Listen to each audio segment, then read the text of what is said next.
como eu era mau aluno, péssimo aluno, eu me achei depois na obrigação, quando eu comecei a ter uma situação financeira boa, de ajudar a quem não pudesse estudar. Mas tu era mau aluno de ficar fazendo merda na sala? Não. Eu era nadador. Eu nadava pelo Rio Branco. E eu fazia parte da equipe de revezamento e outra sozinha de prova individual, de 50 de peito. E era o que eu queria fazer. Eu queria nadar. Cara, a vida te levou por uns caminhos muito sinistros. Eu repeti 3 anos, cara. É? Por causa do esporte? Não, porque eu não gostava de estudar. Entendi. Eu gostava de nadar e eu sou disléxico, né? Eu tenho muita dificuldade em ouvir 2 coisas ao mesmo tempo. E eu não gostava daquilo. Mas decora 40 páginas de roteiro toda semana. Você não me vê Não, mas eu decoro o que eu quero. Eu só escuto o que eu quero. Eu posso estar conversando com você, está falando... E tu tá em outro planeta. Mas em outro planeta, não tô nem aí. E as pessoas não percebem. A minha mulher percebe. É. Pô, volta pra terra, volta pra terra. Que a minha tá falando, sabe aquele... O Arthur, do BBB, que... Não, eu faço isso. Scooby. O Scooby. É. Não, Arthur não, o Scooby. Eu sei lá, eu não manjo porra nenhuma de bebê. Não, é que ele voava, ele ficava Ele parava parado. no meio da frase... E ficava assim, né? Parado. E Então, não às vezes... concluía, Igor. E sem maconha, né? Não, você não viu nenhum vídeo desse? Você não viu nenhum vídeo desse? Não. Virou meme pra caralho. Ele virava e falava... Desse jeito, a frase dele que virou mais meme era uma que ele falava assim... Bora fazer um... E parou. E todo mundo em volta assim, esperando ele falar... O quê? O que nós vamos fazer? Maneiro. E tu é desse, tu vai pra outro planeta com facilidade. Eu queria... Agora eu me perdi. Agora quem perdeu fui eu. Não, a gente tava falando O sobre... Covid me deixou assim, a minha... Eu tava falando que era nadador. E aí, por isso, na escola era mais difícil, porque aí você só queria se dedicar à parte da natação. Exatamente. Eu tinha 17 anos e eu ganhava... Sempre eu ganhava medalha. Sempre. Graças a Deus, sempre ganhava medalha. Lá no Rio, tu... Não, em São Paulo, em São Paulo. Ah, tá. São Paulo. Tá. Colégio Rio Branco. Tá. Lá de São Paulo. Daqui de São Paulo. Aí, com 17 anos, eu repeti pela 3ª vez que eu ia fazer engenharia. Eu queria ser engenheiro. E eu fui o pau em física, química e matemática, logo de cara no primeiro ano. Como é que tu vai ser engenheiro? Nunca. Porque eu já escrevia escondido do meu pai para o rádio. Mas os teus textos eram aproveitados? Eram, só que meu pai não podia saber. Mas por quê? Pelo seguinte, eu tinha 16 anos de idade. E tinha um redator chamado Mário Santos, que ele fazia novela e escrevia humor também. E ele era um boêmio, ele era desquitado, morava numa pensão na Avenida Rio Branco. E ele me levava para a zona. Ele me levava para a zona. Visitou a Vila Mimosa? Ah, Ah? não, isso é em São Paulo. Não, esquece. Deixa pra lá. O que é? É que a Vila Mimosa é um puteiro Não, famoso lá no Rio, pô. Não, é aqui em São Paulo, é da rua Aimoré de Itaboca, lá no Bom Retiro. Tá bom. Bom, e o Mário me levava para ir. Eu tinha 16 anos. Então, para o Mário poder entregar os textos, eu comecei a ajudar o Mário a escrever. Só que meu pai não podia saber que meu pai era diretor da rádio. Pra caralho, entendi. Entendeu? Ah. Aí eu fui sem ele saber. Quando eu repeti pela 3ª vez, eu disse, não, está na hora de eu trabalhar. Que eu tenho vergonha de ser vagabundo e meu pai pagar meus estudos. Eu sempre fui assim, sempre fui assim. Teu pai devia ficar puto pra caralho. Puto. Aí um dia, e ele era estourado, meu pai não era aquilo que aparecia na televisão, não, ele era estourado. Ele era muito rigoroso. Aí ele disse, ó, pai, nós éramos muito amigos, nós tínhamos muita intimidade. Tu tem muitos irmãos? Eu sou filho único. Ah, então, porra, aí isso explica um pouco, né? Não, e nós éramos muito amigos. Eu com 15 anos, 15 para 16 anos, o Simplício era um artista, ele tinha um caso com uma cafetina. Entendi.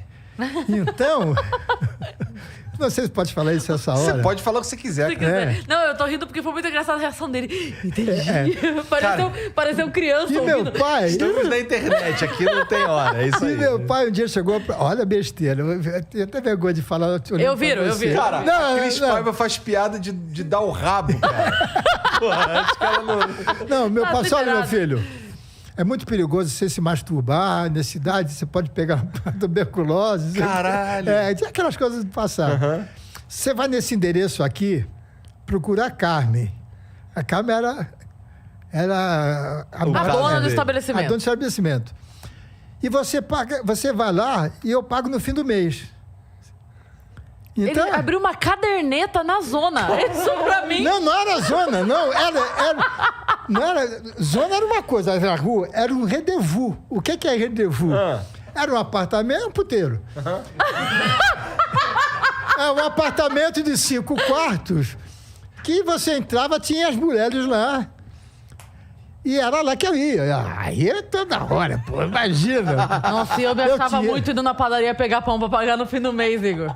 Olha aqui. Deu molinho, cara. Mas aí chegou uma hora e disse: olha, pai, não dá mais, eu quero estudar de noite para trabalhar durante o dia. Ele quase me matou. Ele não queria que você trabalhasse. Não, ele tinha o maior salário do rádio naquela época. Certo? E Não, é o de seu uma salário geração... não é algo que ia fazer diferença e ele preferia que você estivesse estudando. Queria que eu estudasse. Você vai trabalhar, não sei o quê, falou uma série de besteira lá. E o que você vai querer fazer? Falei: eu quero trabalhar em rádio. Aí que o mundo caiu. Eu era gago. Sério? Primeiro, eu era gago. De falar assim, que eu cantava para poder depois falar direito. Caraca. Não, aqui, absurdo. nadador, Essa coisa publicitário, advogado. Olha, tá indo ótimo aqui, viu? A primeira coisa que ele me jogou na cara, ele disse: você é gago, vai trabalhar? Eu vou conseguir. Eu vou conseguir. E o que é que você escreve? Eu digo: os seus quadros, por isso eu escrevo qualquer um deles. Porque eu já escrevi pro Mário. Só que o Mário botava o nome dele. Escreve aí, sabe? Peguei a maquininha dele, escrevi um outro quadro. Ele pegou o telefone, ligou para o diretor da Rádio Nacional, que era Dermival Costa Lima, era o diretor da rádio, e falou: Costinha, assista amanhã o meu programa. E ele botou, era o programa diário dele, ele botou no programa os 2 quadros que eu escrevi. Quando acabou o programa dele, o Costinha falou: Noba, eu vi, e daí? Você viu aquele quadro, esse? Vi. Foi o Casalberto que escreveu. Eles, que eles eram amigos. Eu frequentava a casa da Hebe, do Luiz Ramos, que era casado com a Hebe, que era dono da Rádio Nacional. Hoje é a Rádio Globo, da TV Paulista. Tinha uns amigos fuderosos. Pois, né? Tinha. Tem até Vitor hoje, Costa, Vitor Costa.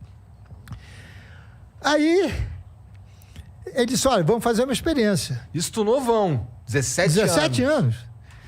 Aí eu fiquei até o dia 1º de maio de 1954 escrevendo e queria trabalhar, só que tinha o problema da gagueira. Então, no dia 1º de maio, o Luiz Ramos, que era o sócio, um dos donos da Rádio Nacional, ele até foi meu padrinho de casamento, ele e a Hebe. Isso em 1956. Ele me deu o contrato e tal, e eu fui falar com meu pai. Pai, estou trabalhando, não sei o quê. E comecei, 3 dias depois, conheci o Golias. Dia Fez 4 parte de da tua maio. história por um tempão, que né? começou com meu pai. Aí nós começamos a trabalhar juntos, fazer show em circo. Com o circo, eu fui... Porque você é gago por insegurança. Igual o cara que rói unha, é insegurança. No momento... Porque a família, não meu pai, minha mãe, minha avó, mas os parentes diziam na cara que eu era burro, meu pai era inteligente, eu era burro, seu pai só tirava 10, só tirava 0.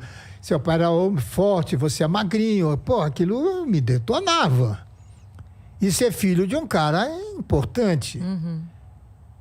Que eu odiava quando falavam, me chamavam de filho de Manuel de Nóbrega. Para mim era uma ofensa. Eu queria, e tenho orgulho de ser filho dele, mas eu queria ter meu nome.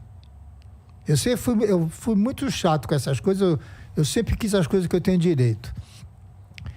E aí começamos a fazer show em circo, do circo fomos para a televisão, e aí a vida foi que foi.